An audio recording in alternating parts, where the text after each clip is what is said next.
you go.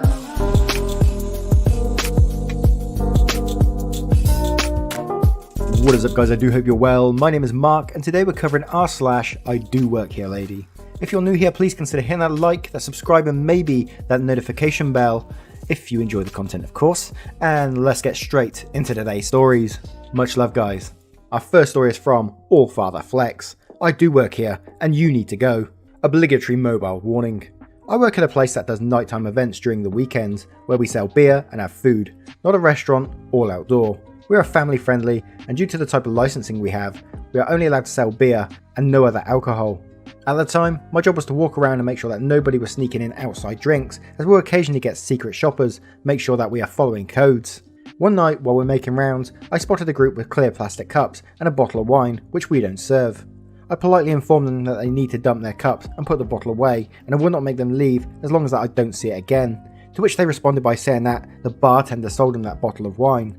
I informed them that this would not happen because if wine were to be sold, we would cease to be family friendly and not be able to allow children to come and be part of our neighbourhood events. After I say this, they admit that they brought it in and they are good friends with the owner, and he said it was okay to do. They've done it before. And that I can ask any worker that was around that they were allowed. I kind of realised that they thought I was just another patron because we don't have any uniforms or name tags, so I tell them that I'm an employee and have been given authority to kick people who aren't compliant with our rules out and hand them a ban as well. And that I was going to get their friend the owner over to explain further if they misunderstood. They made me annoyed because they tried to get away with it and possibly get us shut down, so I dropped the leniency and had them leave. The next day I was on shift in the morning for my normal duties when one of the group members arrives. He sees me working and rudely asks for my manager, and then tells me he's going to get his ban lifted.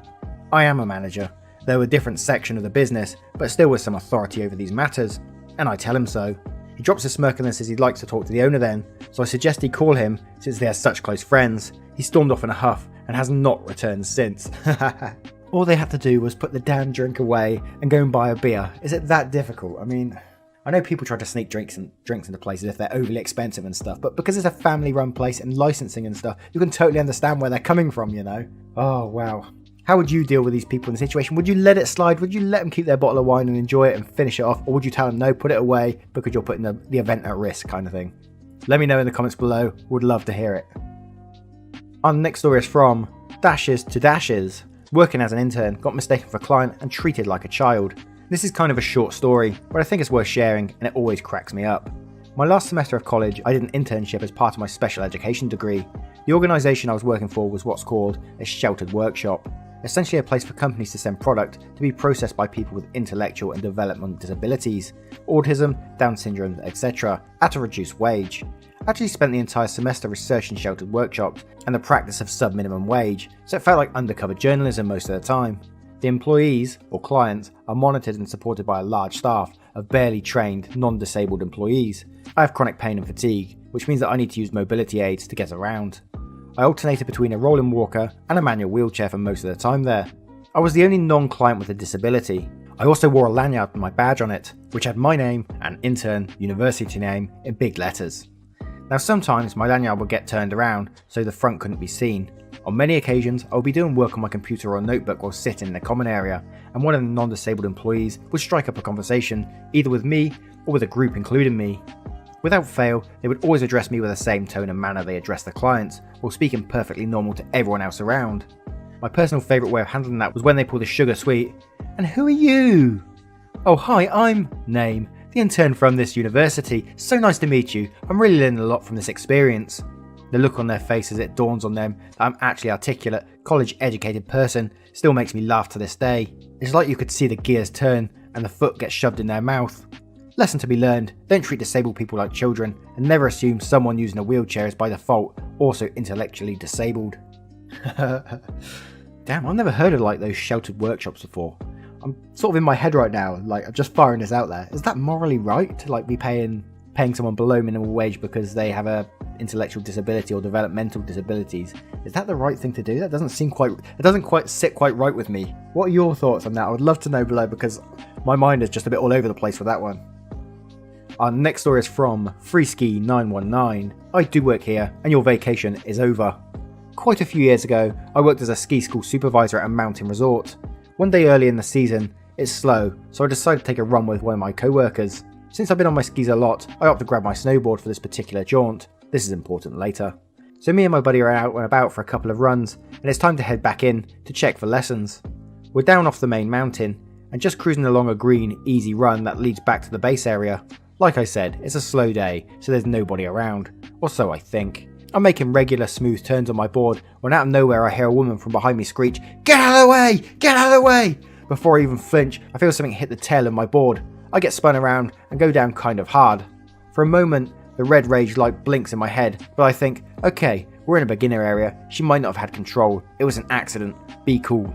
I pull myself up off the snow and calm myself down. I look down the hill and there are two Karens standing about 50 yards downhill. Obviously one of them was the one that hit me. Cool. They stopped to make sure I was okay and apologise. I slide down to them and open my mouth to check if they're okay. Before I can even get one word out of my mouth, Karen one starts screaming at me. "What the fuck do you think you're doing? You could have killed me! You fucking snowboarders are a menace. You don't belong on the mountain." And on it goes, screaming at me, cursing at me, calling me all sorts of names. One important note, there are a set of rules that govern skiing, and one of them is that skiers and riders ahead of you have the right of way. Just like driving, if you hit someone from behind while you're skiing, you're 100% at fault. I tried to interrupt politely to tell her this, but Karen is having none of it. At this point I'm thinking, okay, fuck you Karen, I'm tearing you in your arsehole once you're finished yelling. I look over at my buddy for backup, and suddenly my rage-filled brain realises something. My buddy is in full uniform. I look down, black pants, blue and grey jacket with a resort logo on front and back, bright shiny gold name tag that says supervisor under my name, and a radio mic clipped to my collar. Yeah, I'm in full uniform too. At this point, I'm dumbfounded. Is this woman seriously screaming and cursing at two mountain employees after she just caused a crash? What? Then I get calm and I hold out my hand for her to stop. I have no idea why, but Karen stopped screaming. I reach up to the radio mic and call ski patrol. I asked them to have the patrol director on duty to meet me at the base area. So at this point that it finally dawns on Karen that she fucked up. She starts asking why I called patrol and what I'm going to do. I just shrug. She starts saying she doesn't want me following her and to leave her alone. Again, we're almost in sight of the base. There's nowhere else to go other than to follow this trail down. She realises she's stuck and skis down with her friend. Her friend at this point looks mortified, by the way. We get to the base and the patrol director is standing there with another patroller. I give a recap of the event, including some graphic things she told me to do to myself and multiple family members. The patrol director rolls his eyes, then pulls out wire cutters. Karen goes wide-eyed and is like, "No, you can't take my ticket. It's a 5-day ticket. We just got here. This is our vacation." Tickets are like $75 per day. So we're talking like a $350 ticket this lady was on. The patrol director just shrugs and says, "Well, ma'am, you just made a very expensive mistake," and then clips the ticket. At that point, my coworker and I beat a retreat back to the ski school because we want no part of the fallout. Oh, some sweet revenge in there too. Absolutely love that. What I love to picture in my head at these sort of situations is the Karen's face going from completely angry and smirky and just a shitty Karen face like shouting at you, and it's suddenly changing as it's dawning, you know, as it's dawning that she's fucked up and she's about to get in big trouble. Oh, it just brings me pleasure. What do you guys think of that story? I'd love to know in the comments below. Have you ever met a Karen at a ski resort before? I'm sure there's got to be a few of them out there. Our next story is from Squiddy9001. I look too young to work at a clinic. Context, I was 19, and the only reason I got a job here was because my uncle owned the company. Family business. I worked as an assistant to my mum, who worked as the manager. Sort of, she worked as a face to the company, as she would have many treatments. It was a beauty place like Botox and facelifts. I would help with the financial side, and I was good at budgeting. A-level economics. So more often than not, I would work with my uncle, ordering machines and calculating pros and cons of buying machinery. I have a few stories of my time as an assistant, but this one is my favourite. We tried to do some marketing, so we got a model and an Instagram star and gave them free treatments. The model was cool to deal with, while the Instagram star was the worst. She acted like she owned the place. Worst of all, she demanded free treatments for all her friends and herself forever. We obviously refused, and she threatened us and said, "You're condoning child labour with that young boy." We all laughed our heads off. I said, "First, I get paid. Next, our deal is over, so you have no right to be here without an appointment." She stuttered, "You can't do anything about it though." My uncle comes over to see what the commotion was, and we're just like, "Get out or I'll call the police for trespassing and offending staff," and anticlimactically, she leaves. No drama. I'm not sure if this has been going on for like a huge long while, but more and more so I'm finding like, I don't know if it's just reading these stories that influencers using their sort of backing to get free stuff all the time. I know it's been going on for a little while, but I seem to be noticing it more and more these days. I wonder if I can get me some free Botox. come out looking like Mickey Rourke. Oh dear.